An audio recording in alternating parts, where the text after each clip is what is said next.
All right, in order to make biscuits, gotta get out the ingredients. So we got flour, all-purpose flour, buttermilk powder, whole milk, baking powder, kosher salt, baking soda, and butter. So I gotta measure out the ingredients and we'll be back. Okay, now all the dry ingredients are mixed together. We have 2 cups of all-purpose flour, 4 teaspoons of baking powder, a 1/4 teaspoon of baking soda, although I think I accidentally put 1 whole teaspoon. And then 3/4 teaspoon of salt and 4 tablespoons of the buttermilk powder. So now we add the wet ingredients. I got 1 cup of milk and the butter mixed in as well. So then we put this on the floured surface and mix it together. As you see, it's very sticky at this point. So it's a messy process, but it's worth it. Okay, you fold it together over itself a few times until it's not sticky. And by the way, the reason I use the buttermilk powder is because just having straight buttermilk, it doesn't last as long, and I only use that kind of stuff for this. So after this, you gotta flatten it out with a rolling pin. When it's flattened out, it looks like this, so you can start using something like a cookie cutter or a cup. Just go like this. Oops. That part was still sticky. Like that. And I'll show you what to do in just a minute. Make sure that you put the biscuits right next to each other on the pan so they rise farther.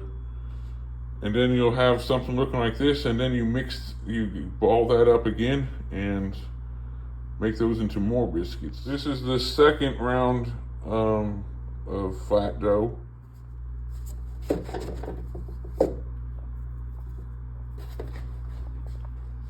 See, so now I have a dozen biscuits with, looks like that'll make 1 more small one. If I had non-stick cooking spray, I would have sprayed down the bottom of this pan and on top of the biscuits, but I don't. So, and then I forgot to reheat the oven to 400 degrees, but let's put it in now.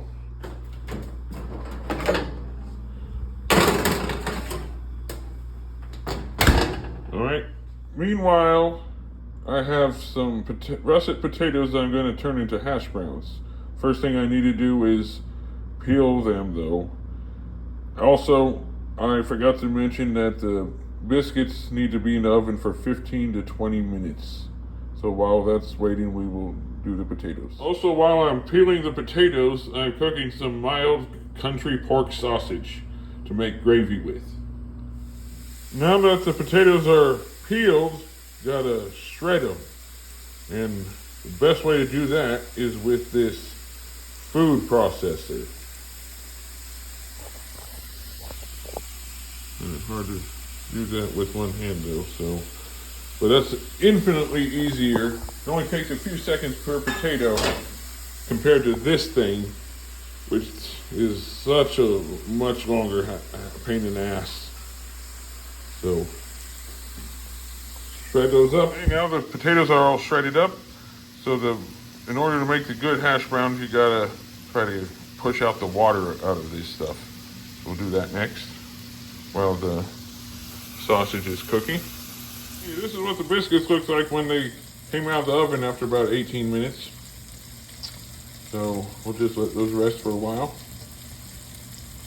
In order to make the gravy, after the sausage is cooked, I added some butter and then put in the flour, mix that around until it's all incorporated. Maybe add some more flour if I want. And then after that, add some milk.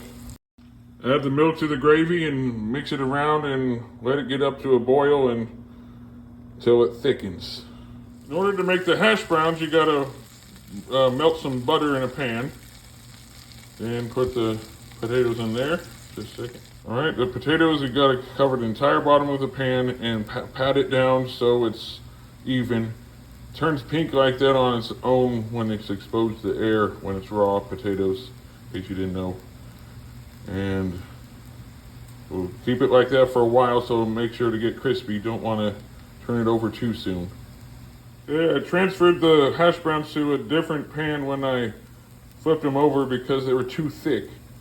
Got to get them a bit thinner so they can be properly crispy on the outside and cooked but fluffy on the inside. And meanwhile, the gravy's just warming. I'm pretty sure it's done. Biscuits are done. So once the hash browns are done, we'll be good to go. I transferred the gravy to a deeper pot because it was causing too much mess while I was stirring it. But I think I put too much flour and then I ended up having to put a bunch of extra milk. Now it's time to season it with black pepper and salt, maybe some other seasonings to kick it up. Okay, finally the hash browns look like they're basically done. So we'll finally be able to serve them.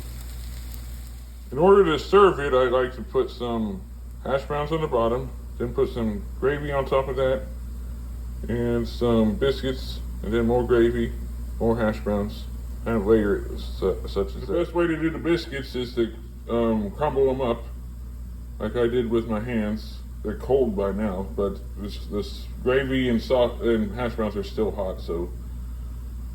All right, the finished product. Biscuits and gravy and hash browns. Really good stuff. I've had it many times, and I will now taste it.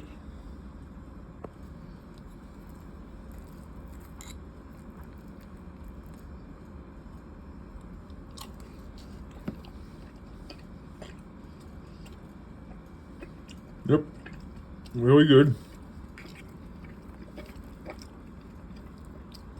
My first bite was just gravy with the potatoes.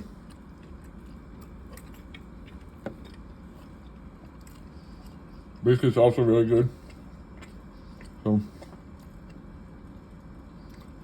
highly recommend this. So like and subscribe for more. And see you next time on Cooking with the Wanderer.